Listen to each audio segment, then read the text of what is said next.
A proper loadout is a huge key to that success.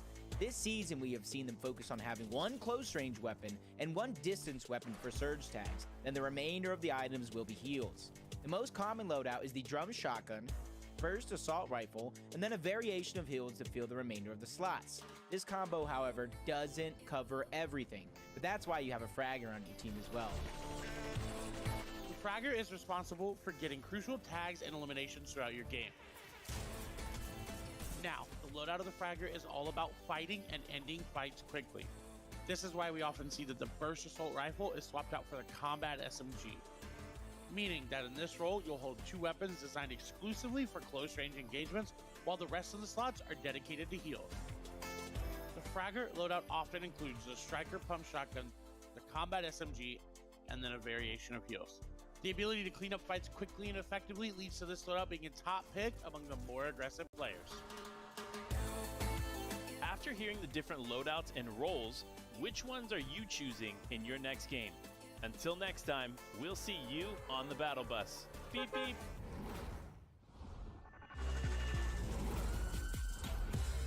What's up, Fortnite fam? Chapter 3, Season 2 is here, and the island is changing. Let's talk about some of the most notable changes, starting with the addition of the blimps. In the start of the season, we saw the island skyline get swarmed with an array of IO blimps across the map. These floating ships bring additional loot on board to each of the areas they exist in. They also allow for the ability to fly and redeploy from the wings. These blimps can be found in Command Cavern, Tony Crossroad, Tilted Towers, and Rocky Reels. There's another blimp on the south coast, however, you'll have a hard time rotating from this one. Also, we can't forget to talk about the addition of the siege cannons in these areas. While they don't solely exist on the blimps, you are guaranteed to find them there. These siege cannons allow you to propel cannonballs towards your enemies, though that's not all you can do. You can also use them to propel across the map or into enemy builds, this providing another great rotational tool for competitive play. However, the blimps weren't the only addition this season. We also saw the addition of an entirely new POI in the fortress, as well as some new IO bases. The giant drilling machine known as the Fortress is located in the central part of the map. Although the Fortress isn't the biggest POI, it still packs a punch. Both inside and outside the Fortress, you can find several IO guards, along with Dr. Sloan. If you can find and take down Dr. Sloan, you can grab her mythic Striker Burst Rifle. Be careful, Sloan won't go down without a fight. Then, step inside to find 3 IO chests along with plenty of other loot scattered throughout the POI. When you're ready to rotate out, simply jump into the siege cannon up top or hit the launch pad that spawns on the outside of the fortress. Multiple other outposts popped up across the map. You can find IO buildings scattered across the island. They vary in size and utility, but all of them include more loot. You can add these locations to your drop, or drop here to start your games. Over on the south side of the island, another new addition in the form of Synapse Station has emerged on the island. There are several chest spawns throughout the POI and ample ammo boxes giving enough loot for multiple duos to land here. The best part of Synapse Station is not the loot though, it's the mobility that comes with the POI. 3 different rifts have the chance of opening, which gives you easy movement into the zone. Another addition you should be sure to add to your rotations are the mini craters that have formed across the map. Inside these craters is usually a handful of chests and shield barrels, which is just enough to provide one person with a full loadout. Although, not every crater is the same, with some having a slurp truck and reboot van inside. That crater is located just southeast of Broadcast Bunker and is home to both. With craters seemingly on every side of the map, it also offers a saving grace to those who either prefer the scavenger routes or got pushed out early because they had to retreat. All of these map changes will surely keep you on your toes. Make sure to dive in and explore the map. Until next time, we'll see you on the battle bus. Beep beep. What's going on, Fortnite fam? It's time once again, and at East, I've missed you, and now I get to hang out for just a little bit with SBG and Sundown. Guys, what are we kind of expecting here coming into Season 2?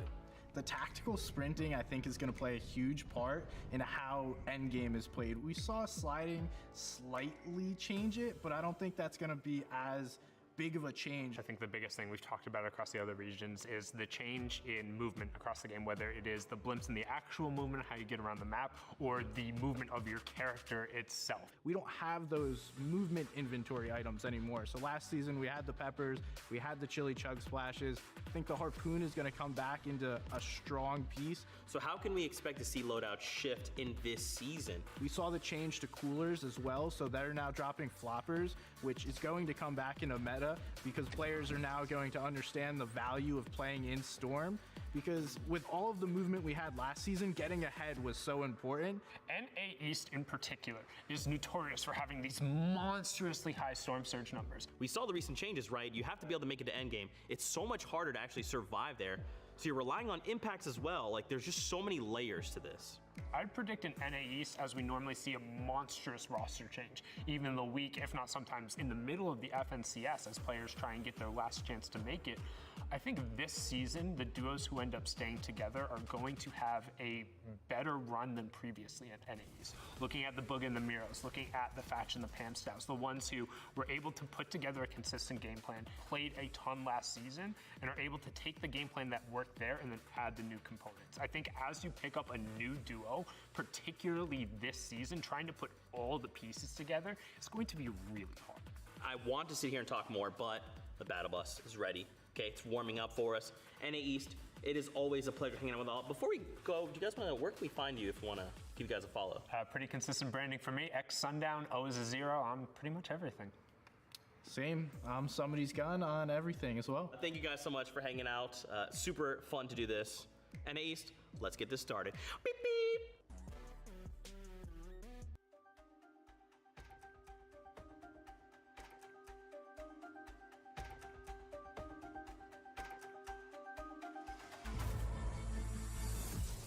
I like full confidence this season. We've been working hard the last few seasons. I'm really excited. The new season, the new map changes. I know me and my duo, Dijin, could do very well in place at the top. I practice every day with my duos, and I really think we're gonna make it. There's no way people can do better than us. This season, people should be worried about my duo. 14 years old. This kid's crazy at Fortnite. I have really, really good mechanics. There's no way we don't win this. My biggest strength in my game is probably my IGLing. We just both are like super smart, and like no one can really like outsmart us. My mechanics are just so good. I know you think you're winning, but I'm winning. When you see us on high ground, the game's already over.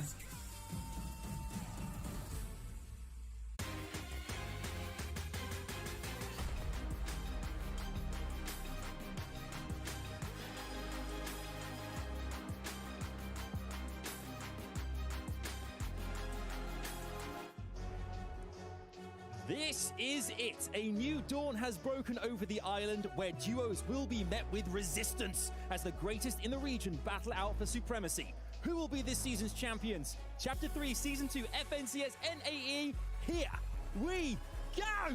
My name is Adam Savage. I am so excited to be your host, bringing you all the action here from the region. It is good to have you guys here. Massive shout out to chat as well. Good to see you guys. We want you guys to be interacting with us as much as possible at the course of the show. Of course, it's not just me, though. I have the ultimate trio with me here on the desk. I am joined as well by SPG and Vivid. Boys, it is great to see you here. I can't, Vivid, we're here again. It feels like yesterday we wrapped up the last season. We're starting again. We're ready to go. We're energized. How are you feeling going into this season? Energized indeed. We've had a little bit of a break in between season. The players have had a little bit of a break as well. But as Adam mentioned, we are back. And listen, shout out to EU for kicking off this season with a bang. Awesome watching them over there. SPG, how you feeling? I'm feeling awesome. Like you said, EU is just a little teaser. We got NA East about to come up, and man, I'm super excited for this season. Yeah, me too. There's so much to get excited about. We're going to give you guys all the info as well, discuss a bit of intel with you as well. But as we said, get in the chat, share your themes, your thoughts on who you think is going to go all the way and win each of our qualifiers and onwards and upwards in the semi-finals and finals later as well. But first things first, let's talk about the broadcast schedule today in Qualifier 1 and what is coming your way on this show, which is going to be amazing, trust us. Of course, you can see Qualifier 1, May 6th. That is, of course, today. But we're going to have 6 games coming your way. We have 5 qualifying duos going through all the way to finals straight from today. first through 5th position will qualify today and go through to finals. Remember as well, guys, you can watch all of this from Legends Landing. It's a great place to hang out and watch things with the community. You can get the same drops there as you would do on Twitch as well, so make sure to link your Epic account and enjoy. But that's today, May 6th. Of course, we also have our schedule, what's coming your way, how our players actually got here, being part of this competition. It's all coming your way. I think, Vivid, you should give us the rundown on how you see this competition and why it is such an exciting thing for our players and our viewers as well. Yeah, so today we find ourselves in Qualifier 1. There are going to be 3 total, each of these qualifiers having 4 rounds, and we are going to be spectating over the 4th round. 50 teams have made it here, and we're going to be paying attention to those top 5 at the end of these 6 games because they're going directly to the finals, and the other ones are competing for series points so that way they can get into the semifinals, and eventually we will have our finals in just a couple weeks. All right, now let's talk about what these guys are playing for today, the point format. We have the Victory Royale. That's what everyone's trying to get. That's 32 points for the Victory Royale. You start getting points for placement at 35th and you accumulate them. Where you really get a lot of the points is in that top 10, and then especially that top 5 is where you want to be in order to secure a ton of placement points. Outside of that, you're getting 3 points per elimination as well. So we've seen some teams put up big games and scoring a lot of those elimination points. Yeah, it's all about the combination, fellas. That is key in a format like this on FNCS. But let's talk about NAE, of course, as well. The 3 previous rounds. This is technically round 4 of Qualifier 1, and these 50 duos have qualified. Let's go through some of the players we're looking forward to seeing compete here. Vivid, who sticks out for you? I mean, we see Booga and Mira making an appearance. We know that they did just come off of that FNCS win just last season, so we're going to see what they can do today. We got the likes of Day and Clicks at the top there, Degen and Yamza with a powerful performance yesterday. SBG, who sticks out for you, though? Man, I've been seeing Aviv and Gold doing really well. They're a newly formed duo, only been playing together a couple of weeks, but Aviv is one of the more underrated IGLs, and Gold is an up-and-comer. Reminds me a lot about Cam last season playing with Bucky. I think those guys will be playing super well today. Yeah, what's interesting for me as well, fellas, of course, is every season Qualifier 1, so many teams, because there are so many great duos in the region, haven't qualified to this part as well, so we'll see them later down the line, but the ones that have today, this is a big shot for them, Vivid, as well. As you can see at the second page here, to get into finals off the bat and Qualifier 1 is huge for these duos. Oh yeah, it would be a big swing in momentum for any of these, right? A lot of confidence because honestly, looking at the player list here, there are a lot of suspected teams that didn't actually make it into this 4th round. So a lot of opportunities for a lot of these new guns to kind of show up and show out in this first qualifier. It's going to be really important for them to take advantage of that because I highly doubt a lot of our veterans don't make it again in this next qualifier. So like you said, they have to take advantage of their opportunity here. They absolutely do. Now, of course, you've seen some fun content pieces that we've done here this season already, but we have another one for you now. Let's talk about rituals in NAE. Here is some fun stuff from the players competing tonight for your viewing pleasure. Here you go.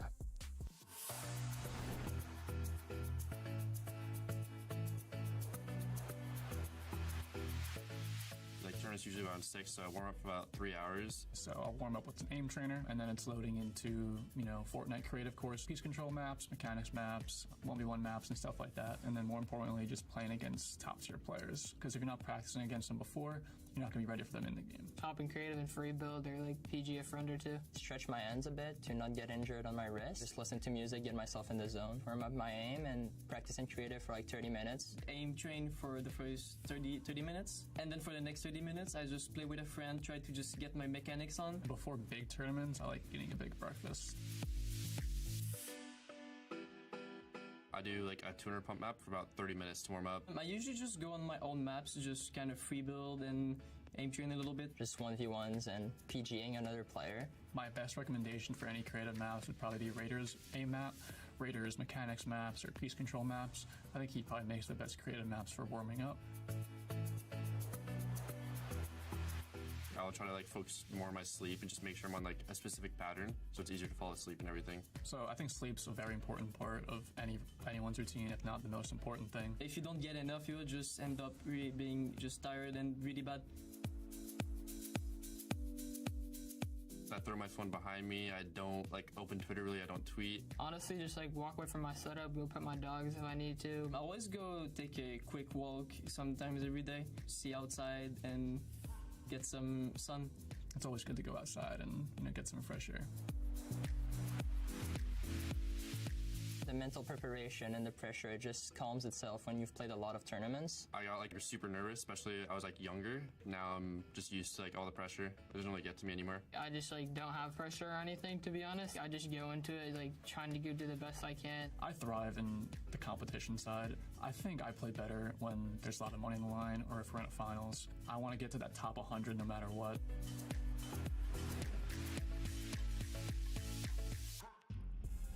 I love hearing from the players there as well about things like, sleep is really important, of course, but it's the pressure element as well. Being in competitions like this and experience goes a long way. Vivid, you've been in the hot seat, you've been in these situations before. How did you deal with pressure personally? You really do just got to get as much practice in the game as you possibly can. Kind of get used to being in these situations that put your back up against the wall. And the more experience you have, the less pressure you will feel. Thus, you can be better in those type of moments. Yeah, it was really interesting to hear. You had Bizzle and Edgy were I don't really feel pressure. I enjoy that moment. And then there's Yamzo, who's a new player on the scene. He's I love it. I just want to dive in. I feel no pressure. I'm the best.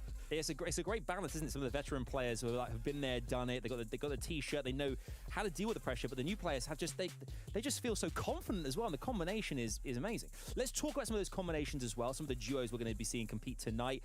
There are so many to talk about. We're going to highlight a few of them for you guys at home. The first ones, of course, Degen and Yomzo. We just mentioned Yomzo there. But these guys, I think round 3, they topped the leaderboard with 4 victory royales, over 10 games. So they are in a good place right now. Why are they so exhilarating to watch, Vivid? That's got to be the end games. Listen, you said it. 4 victory royales in round 3 is very, very impressive. And we can see that they are actually going to be landing over at Command Cavern. And we know that there's just so much loot to gather over there, but there's also a lot of teams landing over there as well. As you can see here, their performance yesterday was astounding. They did top that leaderboard, like Adam mentioned. Yeah, it was kind of crazy to see them play yesterday. They qualified at almost the first 4 or 5 matches and then had other players coming for them. They were doing this challenge. It was so interesting and some of the best content I've seen in a while. So these guys are feeling confident. They're talking to other players that are at the top of their region. So they're understanding the game very, very well. In addition to just, playing at a super high level. Yeah, they're from one of those teams as well we mentioned who have got a combination, 2 players there, younger, been around DJ's been there for a long time as well, and they're doing amazing things. So we'll have to wait and see what happens this evening. Let's talk about, of course, Clix and Day as well. We have to talk about this duo. There's a lot of fans in the chat, I'm sure. But the Joneses, looks like they're going to be landing at the Joneses. I mean, Vivid, again, a duo that we can say so much about here. And they're just brilliant, and the fans love them. I mean, the one thing about this duo is for sure their mechanical prowess. You give them an inch, they will take a mile in any of these situations, which is why you can see their average eliminations 7.67. The crazy thing is, when this duo gets rolling in these endgame situations, they do not stop. So if you see a refresh come out of them in the endgame, expect a lot more. And this team keeps getting better. We've seen Clix kind of take over that IGL role with Day continuing to frag like he does. And Clix is only getting smarter, better understanding of the game. He's always kind of been that support or fragger role in the past. Now we get the opportunity to see him lead a duo. And the more he plays, the more he understands. And this team is only beginning to see how good they could actually be. Yeah, it's purely the origin, what it could be, something very, very special. Of course, Peterbot, a name we know very well, and Byler as well are combining forces. They're a duo now as well. I hear there's been quite a few eliminations coming from Peterbot in the last couple of days. Yeah, absolutely incredible performance yesterday from this duo. 4th place is where they finished. You can see they are going to be landing just southeast of where Clix and Day are going to be landing. So a little bit of a split job. They will have to be careful because Clix and Day do like to wander around and try to see if they can get a quick pick. But, I mentioned Clix and Day, high average eliminations for them. But no, Peterbot and Bila impressing me even more. 9.11. And that is going to be on the back of a 30 elimination 5th place game yesterday. Ooh, that's kind of crazy from these two. And we've seen Peterbot put up some incredible games. I mean, he stole the show last FNCS with that solo clutch. That was honestly one of the best clips that I've seen in a really long time. So we know these two have it, and him playing with Bila, I think this duo is going to work out very well. Yeah, I think you're right. I think, eliminations last, they count for 3 points apiece as well. They are a massive impact when it comes to overall score. We saw it last year, Buga and Mira, obviously, who won last season, and previous season before that as well. I think eliminations were such a big factor, which made such a difference. So if you're coming into this on fire like Peterbot is, this could be a big night for that duo. Let's talk about the map in general as well. In a second, we'll go through kind of some contested areas we're excited about. But POIs in general now, obviously this season, the likes of airships been introduced, so more players can kind of like start, in the same kind of POI region, but up above, rather than down below with the actual POI they used to. Vivid, how does that differ the gameplay this time around? How does it change things up for our duos, knowing that they have multiple areas in the same space they're used to dropping, that they can attack from the get-go? Yeah, it's all about adapting, Adam. And yeah, the blimps, they really do add an interesting dynamic. You have those zip lines that kind of lead down to these POIs. You can kind of use those siege cannons to instantly rotate away. So, if you are contesting a team at a POI and you want some of that loot from that blimp, it's going to be very, very hard if a team does land up there. So the blimps do add this interesting dynamic to these POIs and also rotations. And the crazy thing about it, it's almost like a whole nother POI sitting on top of the POI. We see teams that specifically land there and take all that loot. So it adds that much more flexibility when you're trying to drop at a specific spot. Yeah, the island has got layers. A lot of layers to it now, which is really exciting. Let's talk about some of these kind of main areas we think that there's going to be some, contestations, if you will. One of them is indeed Command Cavern. We know that there could be up to, I think, 5 duos in the region that are going to be all competing for supremacy in that particular POI. DJ and the Omza being one of them we've talked about already and highlighted them, but so many big names, even Muzz and Avery, a previous winner there, FNCS with Muzz. Now to Sprite, these are big teams. Is it going to affect the way that our teams rotate? Is it going to affect the way that they kind of progress now there are so many top duos going into the same space there? Yeah, so Command Cavern is an interesting POI because, you just mentioned how the island itself has layers, but Command Cavern in itself just has so many of its very own layers. You can go inside the cavern itself. You can kind of stay up by all of those vents, or you can go all the way up to the blimp. And we saw over actually in the EU region where a lot of these fights that took place on the outside of the cavern instantly got third party because there are just so many people landing around you. So you really do have to be careful when a POI like this is so contested and there are so many layers to it. Going to be tough too because it has so much loot there, and I also want to see who's able to get the vault because that's a huge piece of the POI. But ultimately, I think either people are going to have to leave, or it's just going to be all these teams are struggling to get enough loot and get off spawn because of how much is going on. It can be a bit of a blessing and a curse. We've seen this obviously in previous seasons as well, that if you do have such a congested POI with a lot of teams in the vicinity, you get those tags early on, like some Storm Surge when it comes around. If it does come around, you've got those early tags, so it's not as much of a factor. Does that players think do they want those engagements early on, or do you think they're going to try to avoid them? They're going to loot up and get out and start their rotation and kind of avoid players until later in the competition today, Vivid? There are many different strategies you can go with. One for sure is going ahead and taking those early engagements so that way you don't have to worry about Storm Surge later. But even sometimes taking those early engagements, since players aren't usually full effective HP, then you don't actually get a lot of Storm Surge, right? Because if you just take somebody down that's only 100 HP, that's only 100 damage. So, or players can choose to kind of just make rotations and set up on a hill and get tags from a distance. Yeah, I'm not sure either way. We'll have to see because, like we mentioned, there's so many players there. Those early engagements are almost a no-win scenario unless they're quick like that. And like Vivid said, then you're not really getting too much damage off of it. So I'll be interested to see how much we do see the fights off spawn at Command. Yeah, me too. Game 1's so close, guys. I'm so excited. Let's have a look at another POI as well that's going to be undoubtedly contested. Greasy Grove as well. Vivid, who can we expect to see there? What do we think is going to happen and unfold for the viewers at home?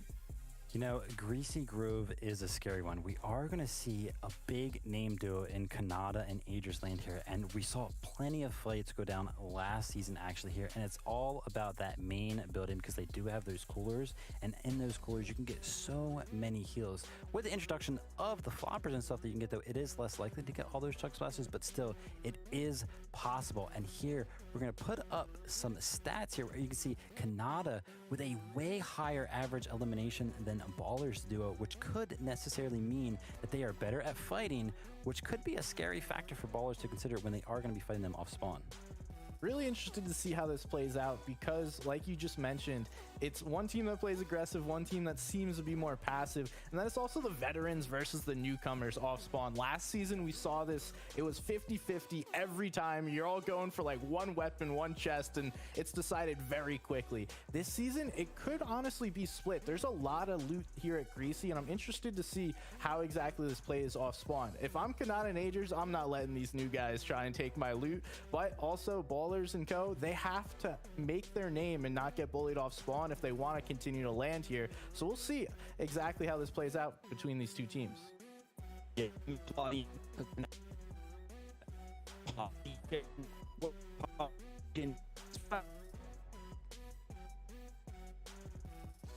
Yeah, so I guess we are going to be going into the game here shortly, but before we do that, SBG, we do actually have a Don't Say It NA East content piece for you guys to check out.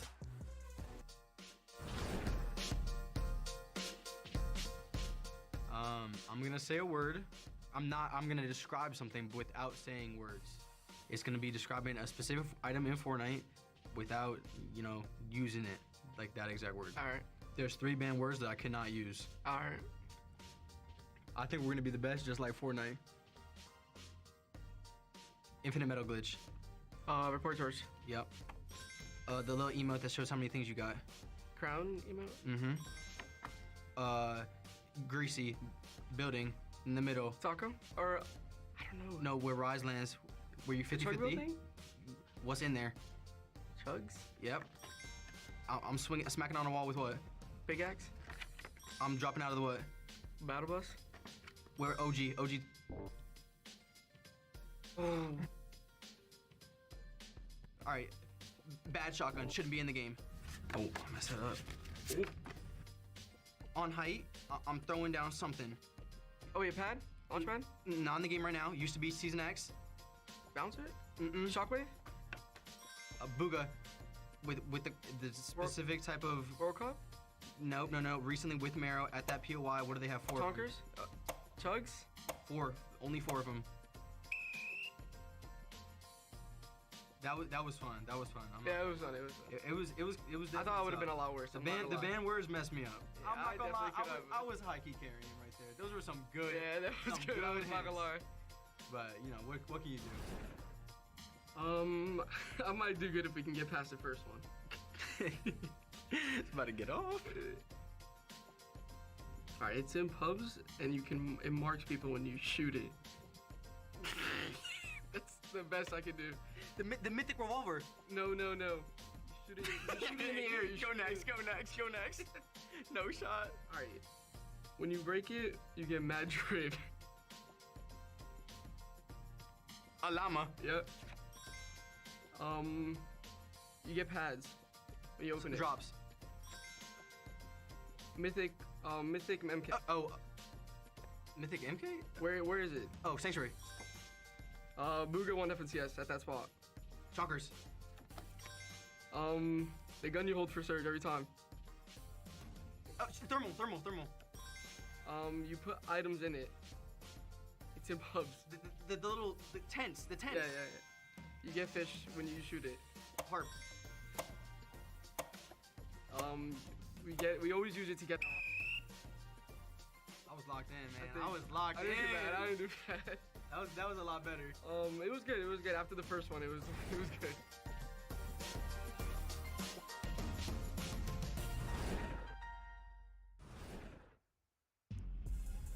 I love those games. We should do that ourselves on the desk at some point. They're great. They're really fun. I love these bits. It's great. Right. Of course, we are moments away from the very first game here on the very first game of the very first qualifier. This is massive. I'm so hyped for this. Before we do that, of course, predictions. This is very important to us. You may have seen the EU broadcast earlier on. There's more at stake this season for us here on the broadcast as well, for who we choose as well. Like, down the line, we'll tell you more about it, but it's all to play for amongst the desk here and the broadcast talent. But I've gone for Booga and Miro. I want to know in the chat, let me know if you agree. Okay, last season's FNCS champions. one of us had to. They're an amazing team. They're both incredibly good in any situation. I had to go for Bugha Mira. I think they could do it again. The legacy could continue. Vivid, tell me who you've chosen. Yeah, I am believing a little bit more in Day and Clicks. If we can see some Clicks fans rise in the chat. Come on. This duo is just too good not to pick them.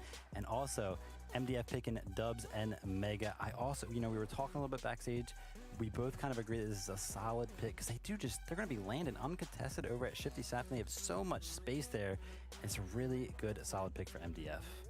Great picks, guys, but ultimately it's going to be Degen and Yamzo taking it home today. We know that they are playing really well. They're riding the hot hand, and Degen and Yamzo are going to win Command Cavern and just win the entire tournament. We also have Sundown going with Spade and Chimp. They finished really well in second place in last FNCS, so another duo that has been continuing to play well throughout the Cash Cups earlier this season. I would expect Sundown's pick to do well. In addition to mine, probably not as good as DJ Yamzo, though. Yeah, right. I mean, let's go by last season SPG. I think you got 0 points last season, but that's fine.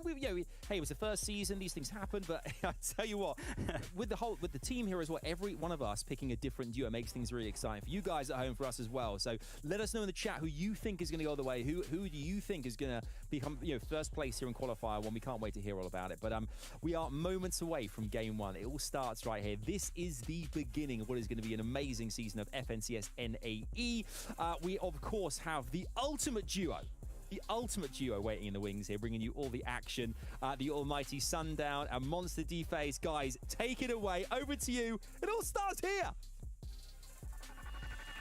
Thank you so much, Adam, SPG, and Vivid, and what's up, Fortnite fam? And for the first time in a while, what's good, Twitch chat?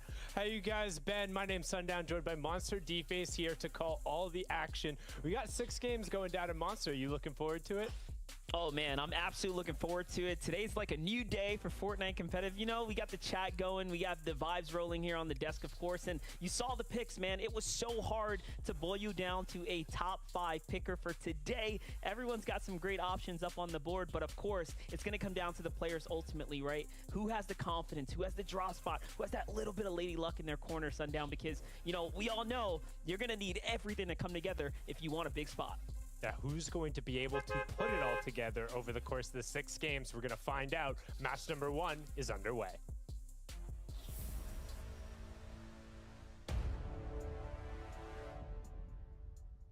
All right, ladies and gentlemen, NA East, game number 1 for the qualifier is here, and it's about to begin as the battle bus starts to take the world. Put yourself in the player's shoes now. How are you going to step up to this plate and smack this ball home and over that fence? Because getting a top 5 is not going to be easy. You saw the player list. You saw who is being contested here on the drop. Some of our favorites have big battles to overcome right now. One of them, of course, Kanata and Ager Sundown. This is a very interesting drop spot. It does seem like their reputation alone, though, has won them the Greasy Grove. Yeah, I was about to say, looks like Suscript gave just like a nice little 180, but gave them plenty of space. So we're going to check out the utter clown fiesta that is Command Cavern. I mean, we've seen upwards of 4 or 5 different duos leave here, and none of them even have to fight off at the start. You do have the options if you do want to go down and contest one of these others, but there is so much loot and so much space available so centrally on the map, as well as great dividing lines based on just how much different verticality there are, where comfortably you can see Tragics and Cease, they're finding a little bit of room. Yamzo and Degen, they have room as well, and so far not a single shot has been fired. Now listen, I mean, I challenge you, I challenge the Twitch chat. When was the last time you seen in a final setting this many teams contesting a single draw spot? Sundown, you and I have been casting for years. I don't think we've seen upwards of 4 teams housing around one singular draw spot. And this time around, for whatever reason, Command Cavern has drawn in the bulk of the competitors. Now jumping over to, of course, Bugha and Miro, right? They have a completely uncontested draw spot and a little bit of a challenge for themselves, right? That they're facing this season because there's some adjustments that have gone through competitive, and now they don't have those big rotations. But hold up, we have our first fight. first one going to be able to catch on over here.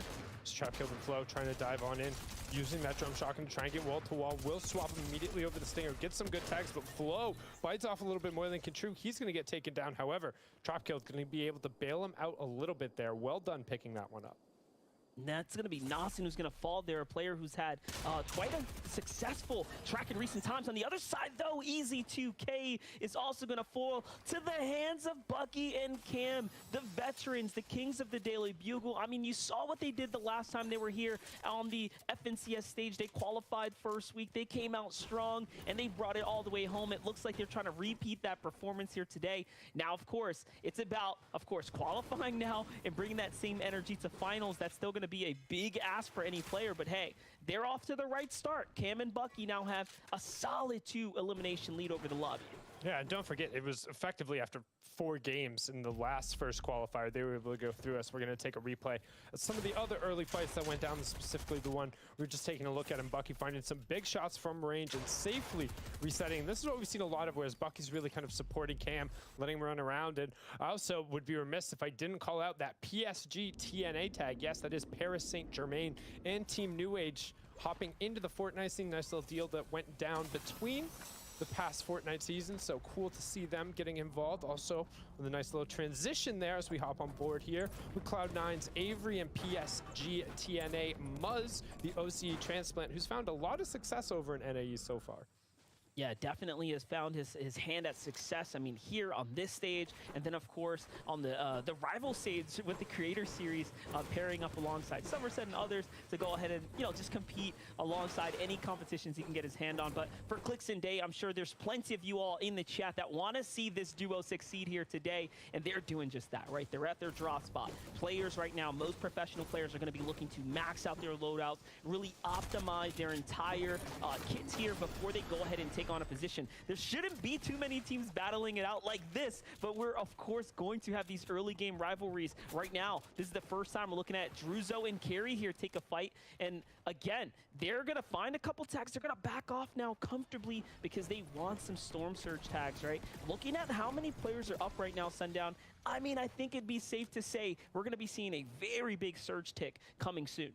Yeah, and additionally too, as if a team is used to landing on that small little boat, you don't want to get stuck in a dragged out fight against them. Because if you don't have experience taking a fight on that boat, there's so many awkward little angles and ways that they can disengage, and they're used to being pinned on the coast in that circumstance, because no matter what, you're in a disadvantageous position when you're on the outside of the map. However, the boat has so much initial early loot that you can trade out forever against people, and if they get stalled on the interior, eventually you're going to be able to chip away at them and have more resources. So good decision from Carry and Co to disengage as we're going to swing on over to Chewy Pog, trying to line up a shot here with that snipe. Nope, instead just scouting it out because it looks like Monster wants to go back to the reboot card for his downed duo. Yeah, and I absolutely agree with you with the whole story about, hey, you stick around for too long, you can actually stall out. Like right there, for instance, you saw that team's really waiting it out. You're losing time on the clock. DJ and Yams are not wasting any time to get their loot go, but also looking around for some tags here. This is the scout method that you can actually use from this high ground position of this dropship. But hold up, back on over to Chewy. He's trying to clutch up now. It looks like he's made a mad dash for the reboot card, and it might just be backfiring here. He's putting it all on the line as he's already burned through all the heavy material to try and really fortify himself here inside this base. But in a 2v1 situation, we all know it is really not looking good, and the odds are stacked against you. He has no shotgun. The only way he's able to make a play here is a close range snipe onto Acro, because even if he hits it onto Xenophobia, it's going to require an SMG swap, and immediately he gets backed down by that striker. They know he has a cracked shield. Chewy is in such a tough position, and a really good job playing this 1v2 closeout, and there they are. They're going to take it away. Nice quick elimination there, and that's going to bring 2 for Xenophobia now.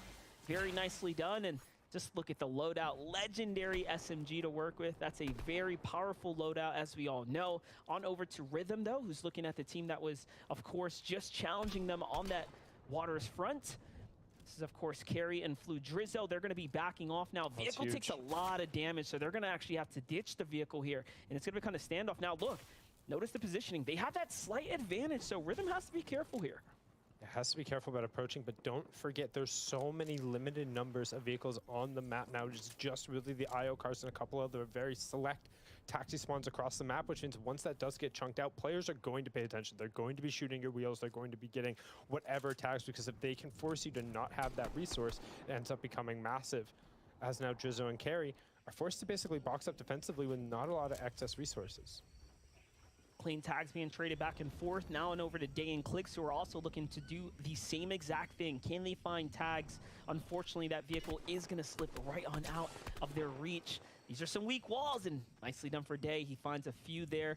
These are crucial. They can start to add up. These tags are really going to be important later into the game, but before we get there, it's Peterbot and Vila. Let's take a look at the highlight here. Peterbot, man, the kid's electric. He jumps inside the box and shuts down Beef there to go ahead and wrap up that duo. That was an instant elimination, and just like that, another team is sent back to the lobby. Yeah, and that's a position where Peterbot really thrives, just being able to know he can go into 1v2, kind of trade attrition, lead with that SMG, and even if the opponent gets off a huge striker kind of swap right there, he's not going to be under pressure. And I just realized that car's not completely broken yet, so if somebody's able to get a repair torch to it, they could get that all the way back up, wheels and all, but would end up being a risky maneuver. And at this point, you're not seeing as many repair torches really be carried. Yeah, and it's probably not by choice, ladies and gentlemen. The repair torch is very, very powerful. It can come and play its usage in the game.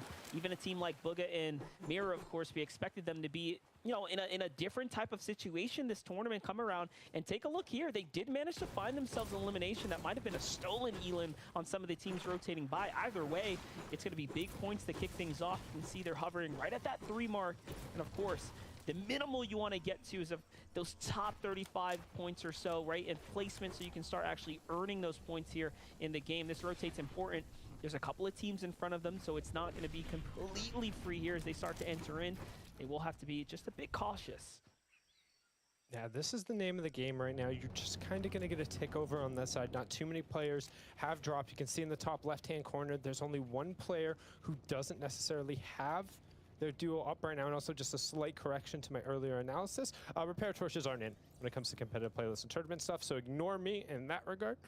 I apologize. I was looking at all the min-maxing, and sometimes I get too excited thinking, wait, somebody might be able to save that, but no, there's no saving that. That thing gets chunked in a single burst by anyone, and then it goes up in flames, and unlike the song, you're not quite going to enjoy that. Yeah, you know what? That's fair enough, right? We see what happens when Repair Torch had its play in competitive. A lot of vehicles stay alive, and it can make for some chaos in the end game. So, of course, competitive is always going to see its checks and balances, if you will. For Peterbot and Vila, though, their rotation right now is looking beautiful here. They just skate across this water's edge. No worries in sight. On over to the other side, though, Duke and Jamfers putting some pressure on players all nearby. They've already found themselves a bit of a power position. And talk about min-maxing, farming the chest there for any little bit of extra wood.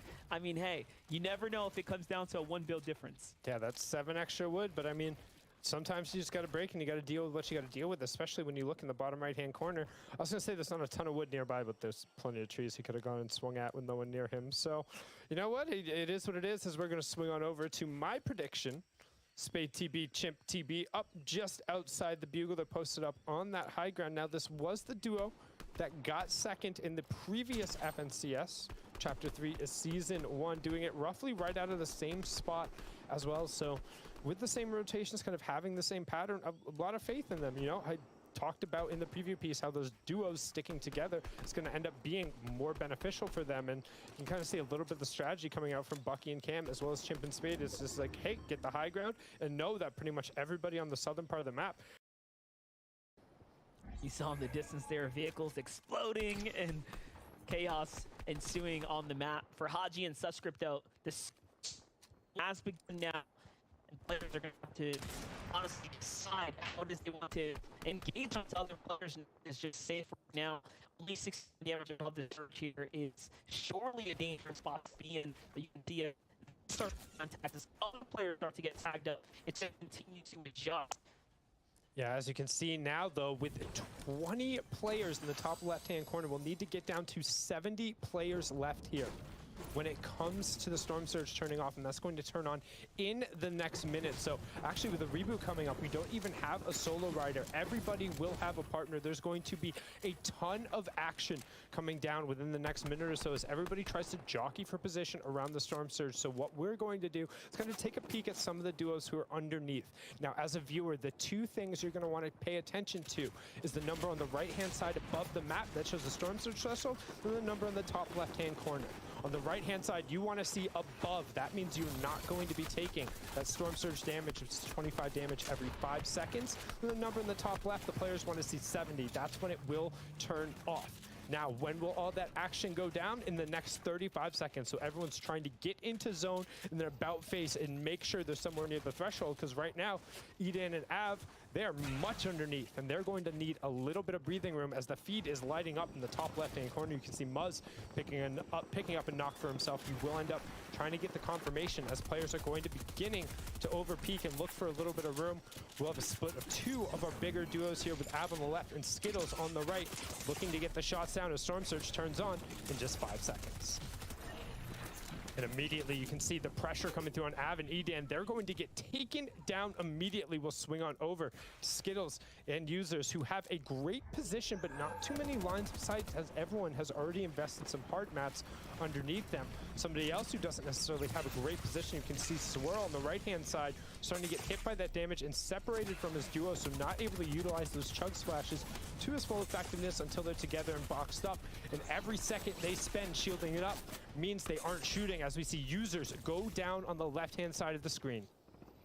Yeah, it's looking really good right now. Things are continuing to spice up here for, of course, Swirl and the Oxy. It's not looking too hot here. They are down 200 damage below this surge. There's plenty of targets nearby, though, right? We have Jake here inside the box. Fresh Edit comes out. This is exactly what they're looking for, but no time to capitalize. Those shots were a miss. And you can see these bolts of lightning are coming down. They're out of heals. They're out of time. It's up to Aoxy now as his teammate's going to fall here. Booga finds one in the feed. That's huge, but the time is ticking, and Aoxy gets tagged. Swirl gets tagged as well, and down they go. Those elims fall into the hands of Cash and Jade there. For Peterbot and Byla, it seems like they've managed to weather the storm quite literally here. They find themselves above this surge, sitting on tons of loot. That's the, of course, refresher now from those two elims that really just barreled into their box, right, looking for their Storm Surge tags.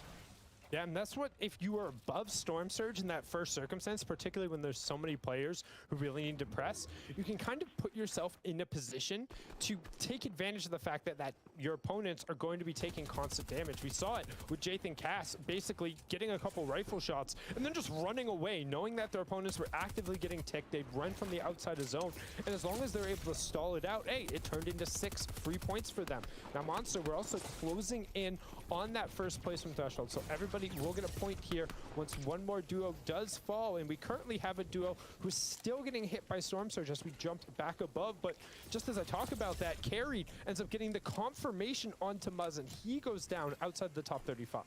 What a huge elimination there, and another falls just nearby as well to the hands of the Storm Surge. Man, you know, I was just going to bring up, that was a very long Storm Surge fight right there. It took it all the way past the next warning zone and then into that moving zone, well into about a minute or so. That's a very, very long and taxing Storm Surge right there. That's going to truly dig into the lobby. Remember, that number starts to trade back and forth, really pinging between multiple teams. So, you know, it's only a matter of time. We'll find out who is really affected this time around. But for Iamzo and Degen, it seems like they've managed to maintain their position in this lobby so far. And honestly, with the amount of heals they've had, you can tell that they didn't have too much of a problem that time around.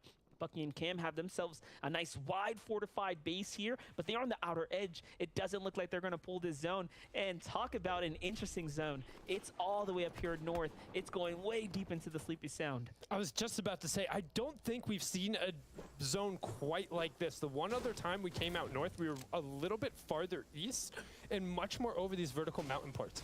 This zone is so interesting because the moving zones here, well, there's a ton of verticality around the outside. The players who have the advantage right now are the ones who are already boxed up in the center of Sleepy. The thing is, they're doesn't really exist at this point, right? There's 1, 2, maybe 3 or 4 duos who put themselves in there. Everyone else was banking on it pulling back in towards the interior. These moving zones are going to be utter chaos because 1, there's a ton of stuff to be refarmed here, but 2, the sight lines are going to be so chaotic. Just look at these slight little changes in elevation. The grid space here is very awkward if you're not used to playing late game zones in this area. I agree with you. It's a very awkward game. I mean, I've seen a lot of Fortnite cast over even for the. You can see Spade actually going down in the feed there. Right now we have a 3-box with Clicks, Iamzo, and Booga. Booga in the bottom right-hand corner. Clicks and Day in your top, and then the bottom left-hand. We got Iamzo and Degen. Everybody looking good on space right now, but the next Storm Surge warning is about to pop as soon as this 4th zone closes. So we'll see who's able to get a little bit of real estate, and we can expect a decent amount of action to be occurring on the south side. As we're going to take a peek at Degen finding some fantastic shots there. With that burst rifle, going to be able to sneak through as Threats is going to get the confirmation onto Cam. So Cam and Bucky not repeating the Qualifier 1 take from last season. As Ellis and Jock, the G2 player, looking for a little bit of space. They found it on the southwest side of the map. No one really remotely near them. Clicks and Day also have a ton of real estate on the northern part, but their issue isn't space. Their issue is numbers and time, as you see on the right-hand side. 32 damage below. Keeping an eye on the top left-hand corner, the number we're going to be looking for is 50. So right now, 7 different duos are going to be put under pressure from that 25 damage every 5 seconds. 2 of them are on your screen right now with the Roller and M-Pen on the right. As we switch back on over, Clicks and Day, they're getting into it wall to wall, and I can see why Clicks rocking that legendary drum shotgun just got a pretty significant buff when it comes to player versus player combat. A little bit of a nerf when it comes to the actual wall pressure, so it's not quite as effective when you're actually the one doing the pressure. But in duos, you can see how Day is the one trying to clear space as Clicks is the one trying to find the shots. But they need to start going because that damage is going to start ticking. They're going to be forced to go in their chug splashes as we keep an eye on the top left-hand corner as well. Chimp ends up getting confirmed, and my prediction is down just outside that second round of placement points. We've had our next Grace placement point end up going through. That's why you see the +2 next to Clicks' name on the left-hand side. As Threats picks up yet another knock, and Paper is going to get the confirmation of the jamming. Take a look over at D-Roller and M-Pen, who are just 5 below Surge. As Clicks and Day are just barely able to get themselves above, thanks to the AR shots coming out from Clicks. Now you can see Chug Splash is going through, making sure they're topped off. 49 players left. They're going to get a little bit more room here, as we're also going to close in on those cascading placement points. Now look at where the moving zone pulled. We're going straight due north. So everyone who is in that power position I talked about has to rotate into Clicks and Day right now, and it's just such a great position to be in. I'm with you. I'm with you on this. I mean, it's looking really difficult right now. Players are starting to house up on this northern side. It's looking very congested. But hey, at least we can think that there is some land in play here. This could have easily landed on top of the water. So let's take a look for Degen and Iamzo. They're putting this pressure on. It's Shadow's going to fall inside the box. And of course, they're going to be able to finish that elimination there. Big pickup here for Degen and Iamzo. And it just seems like they continue to find loot after loot when they need it most. And this is where, you know, most importantly, Sundown, the points, they're going to start adding up. Yeah, the points now with that elimination coming through, or no, it's another duo going through because they got a knock there. So OMG Me Too still on his feet somewhere, but we're into the cascading placement points now. So each duo that drops is +1 additional point until we're into the top 3. Then it's +2, +2, and an additional +3 for that victory royale. So those points are going to go up, and oh boy, we're going straight up a hill. Old Man Mountain is calling early. The first full moving zone is going up to one of the higher points in this area of the map, and I mean, we're going to be forced to burn a lot of utility. Expect to hear a bunch of launch pads be put out on this rotation. But for Degen and Iamzo, I mean, they have a launch pad, right? They definitely have one. Booga and Miro, they have 2. I mean, that's even better. You get to use one to cut all the way across the field now, and then another to get up and over this elevation. Let's see it here, though. Booga makes sure the sky is clear. It does look like it. They're one of the last teams on the backside of the zone. Here comes the wave of launch pads. A lot, of course, of recycling happening here as players start flying across, but they're touching down. They're looking good. The surge is active. If you're Clicks and Day, you need to get inside a box, and you need to do it ASAP, but Day needs to heal first before he can actually think about taking a fight. For Clicks, though, he wastes no time. He finds someone there. It's a down body. It's perfect for him, too, and that's a full finish onto Nani. Yeah, that was his knock too, which is monstrous. The points coming through. You can see clicks starting to go to work. We talked about that drum shock and the headshot doing so much additional damage, and these players don't tend to miss when given the opportunity. Clicks finding great room and giving his team an opportunity to breathe, which is what you need in these end games. Yeah, for sure. Slacks, though, by himself, playing as a solo right now. Player up above him. It's, of course, Clix and Day there. That's not a fight you want to take. Clix and Day edging their way onto high ground. They might actually be playing for the top position here, but Kanata doesn't want to give it up for free. He's also based up all way up top here. He's going to take a peek outside as he realizes he's free. No, instead he gives it up. This is starting to change elevation here. Everyone gives it up. DGen and the Yoms are going to be the team that ends up cranking up to the side here, and it's theirs. That is what we talk about. That's that loot and that material count threshold that we saw was so heavily favoring into their inventory, right? And remember, they're coming off the hot streak of yesterday's multi-victory royale streak as well in the previous qualifying round. So, I mean, talk about a team that's on fire right now. They might just line up their first win today. Yeah, fantastic positioning there to be able to ramp up on the front side of the zone, but it will take them out of the relevant action for now. They'll just be raining up the lower part. Viola picking up one, Dubs picking up one, Mega picking up one as well, looking for a little bit of room as NPen and D-Roller will also get full confirmed. But look at the slight change on elevation. There is no ultimate low in play because if you drop down, the mountain is right there. So DGen and Iamzo are just going to continue to run it down.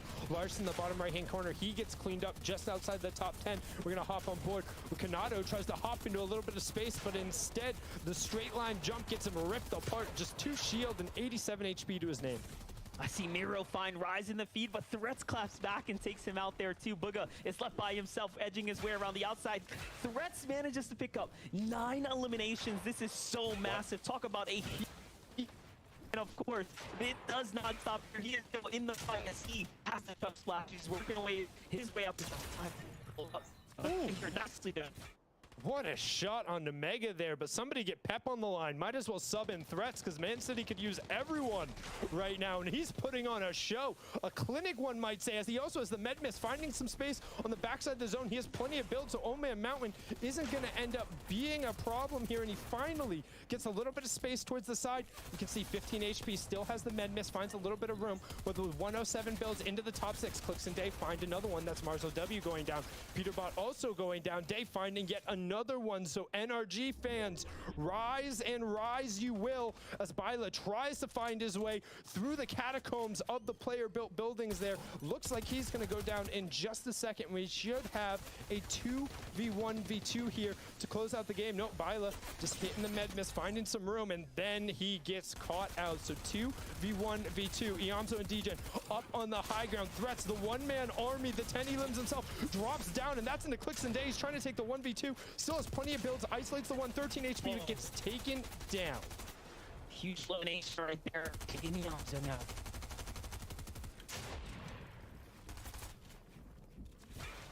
Trying to be able to find it. They have plenty of resources. Going to top off with the Chug Splash, and they're looking for the 2v2. Day tries to find some room, but immediately gets blocked off. What great defensive building from DGen. Still looking for room here. Day trying to find an angle over on the side. 5 elims combined between the two of them. 3 on this side. You can see the additional +1 from Yamza. So 5 versus 4. The victory royale here will make a monstrous difference for whoever is able to run it through. And Day ends up trying to get hip to hip. They're trying to find some space, trying to knock the tree, but out of builds they are, and the high ground could end up being it. DGen going to be forced to drop down, putting the spray in. Only one build, needs to try and parkour his way down, but they're going to close it out. And game number 1 here in Qualifier 1 of Chapter 3, Season 2 goes to DGen and Iamzo, but Clix and Day putting on a show as well as Threats. What a game indeed. We got to see Iamzo and DGen, of course, walk home with that victory royale up against the one and only Day and Clix there. Big game for both duos, but DGen and Iamzo, the confidence is on top. Yeah, I mean, 4 victory royales in round number 3 yesterday. It looked like it translated over, and they had no problem putting on the makeup and the shoes over at Command Cavern, and they walked away completely fine, Monster. Yeah, we saw such a great performance out of them there. What a big game, and again, contested at their drop spot. That is, of course, an uphill battle in its own, but of course, we have the desk as well, who is waiting in the wings to go ahead and break down the scoring here for us, and give us some highlights, guys. Thank you so much, boys. What a start to proceedings there. I mean, we have to take into account the teams we mentioned in the pre-show did manage to get into the end game, but Threats there coming through with the insane double eliminations off the bat there, Vivid. Incredible stuff from the get-go. Man, Threads showing up and showing out amazing, but not to take any credit away from Degen and Yamzo. And listen, me and SVG, man, we got the biggest smiles on our face right now. His pick getting first, mine getting second. Let's go. Oh, man. Enjoy this, SVG. Hey, they did exactly what we expected them to do. Take height in game one. They typically play really well off the start, and I want to see them continue this because oftentimes we've seen them do well in the first game or two and then struggle to continue that strength. But we've seen in round three, they're just winning games. They know what's going on right now, and we're going to continue to see them play. Beautiful high ground take to take height on the front side of zone, and it's been so nice to watch these guys all season, and I'm hoping it continues here. Yeah, and I mean, the thing about Degen and Yomzo as well is they've managed to, we said yesterday, the amazing round 3. They've come into round 4, still feeling hot, they're feeling good, they're straight in them. I mean, this is a great start for these guys. Obviously, last season, it was brand new. It was duos. We had trios for a very long period of time. Now we have duos, and of course, there's some teething stuff at the very beginning, the first FNCS. But now this is like a chance now they've had to adapt to work together. This is looking, I'm going to say it, SPG, your pick is looking pretty good right now. But as you mentioned, Vivid, yours are too. Yeah, and we love to see, SPG praising them for taking that high ground. But Dan Clicks really showing me how good they are in that mid ground. I saw Clicks at one point get a refresh. He was maximized. I was telling SPG, I was like, listen, this is it. He's going to run with it. Yeah, it was really impressive to see these guys play this mid ground and then ultimately take low here. And this is one of the things that I think is that next step for them, understanding that they can play together, how to navigate different layers in endgame. And we know they're crazy good fraggers. They'll just clean up, but it's the understanding of the layering, the tarping, that is going to push them to the next level here. Yeah, it really is. If you can understand, it used to be high.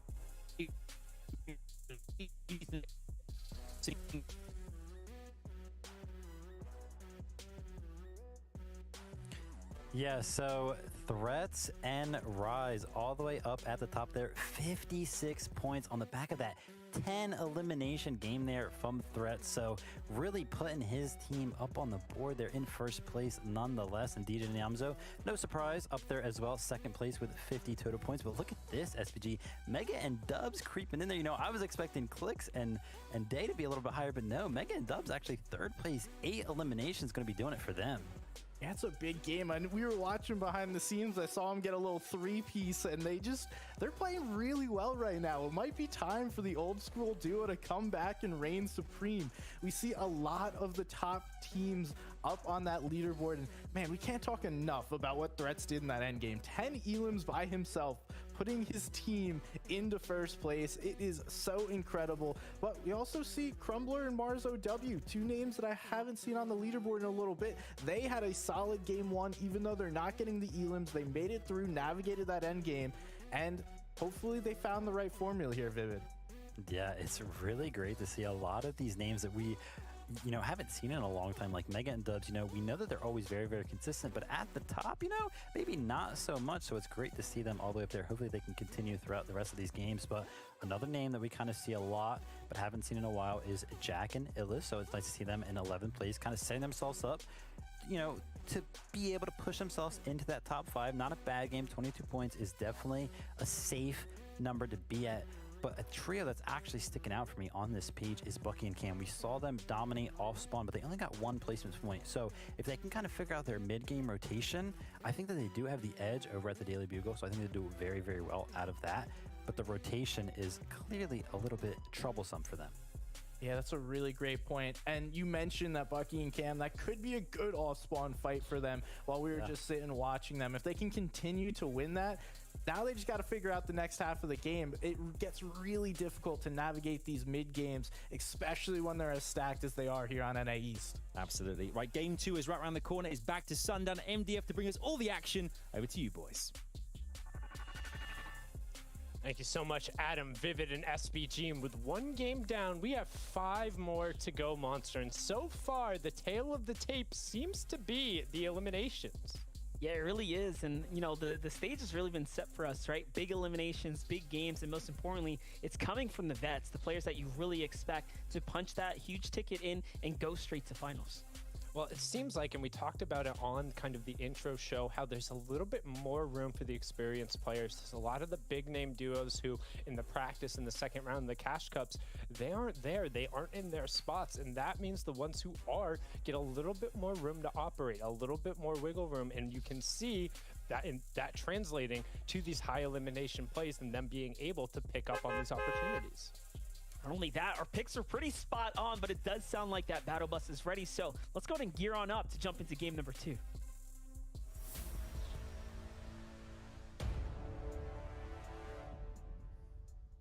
Two of 6. Closing in on a third of the way through.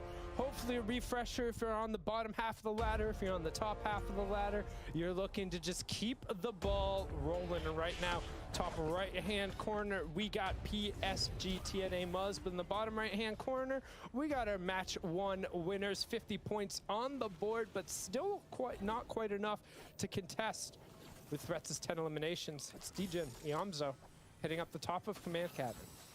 Crazy to think that a team like Threats and Rise pick up a full 10-piece and just break away with the lead there. It is definitely impressive, but not to shy away from an 8 elimination victory royale here from Muzz and Avery, though. Pressure is on. Huge tags come in, and they're sent running right now very early. It's Sprite. Sprite checks on in. Muzz has got that right camera peek, but this is not the greatest close-quarter weapon. Yeah, so I don't know if I missed that right off of the start. I think he might have clipped something and gone down to fall damage because I didn't see him actually get knocked in the feed. I was trying to keep an eye on that top left-hand corner, but I think there might have been a little bit of shenanigans happening earlier on there to Avery. Would love to get a look back at that at some point off of the start. Saw something out of the corner of my eye, but we'll see what else happened. I mean, we talked about a command cavern. Might as well just cue the circus music because we got a lot of people nearby. I mean, just look at the bottom right-hand corner.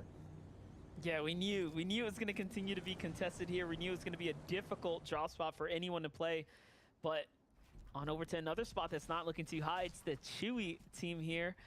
Of course, Chewy Pog sitting on top right now of the two teams down low, while his teammate is farming off in the distance. Now, he's the only player with shield currently, so he kind of does have to be that tank of the squad, if you will. He's going to have to be the guy who's on the front line here to take that initial battle.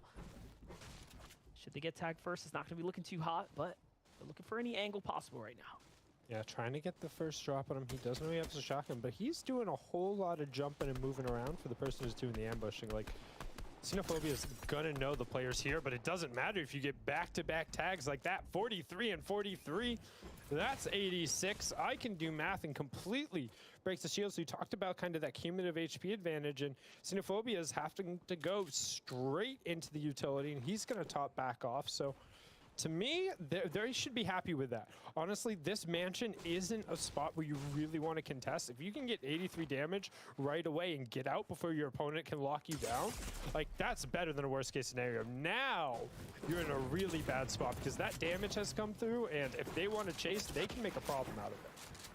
Yeah, it's like going hot for eye right there. We got for shield for currently hit with a headshot as well. It was one clean first round off the Chewy Pug there.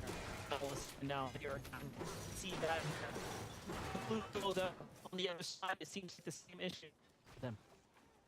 And right now, hopping in, you can see Rhythm and Milk's 2 elims on the board already, so they were able to pick that up. But you can see Jamper already trying to get out of dodge as we're going to get a replay of what went down here. You can see Milk able to section him off, and a nice little piece control there. Drum Shotgun comes out, and he puts it to work. Drizzle and Carry just get sat down almost immediately. That was fantastic there, and really good aim coming out from that Drum Shotgun of Flu Milks.